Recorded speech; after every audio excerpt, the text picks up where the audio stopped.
артқы фоны қырқылған хабарламаға 3D эффектіні, яғни көлеңкені қалай қоямыз. Ол үшін PicsArt қосымшасына кіреміз.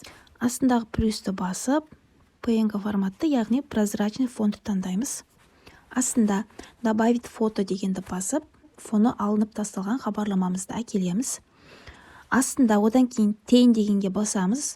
Қазір бізге өте маңыздысы, бізде қазір блюрдің түсі, яғни көлеңкенің түсі көрінбей тұр, қара болып, сол үшін цвет дегенге барып, мен түсін аққа ауыстыра тұрамын уақытша, маған жұмыс жасауға ыңғайлы болу үшін. Одан кейін настройка дегенді басып, астында ползунокты жылжыта отырып, одан кейін прозрачность дегенде кішкене азайтамын.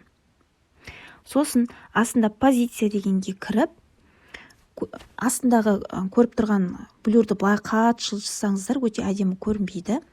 Вертикальный қатты төмен түсірсек те әдемі көрінбейді. Сондықтан тура түсін алып кеп қоямын, және де ішке қаратай шамалы жіберемін. Мінекей. Былай жіберсеңіздер жоғары, былай жылжытсаңыздар төмен. Мен тура жанына кеп қоямын. Осылайынан.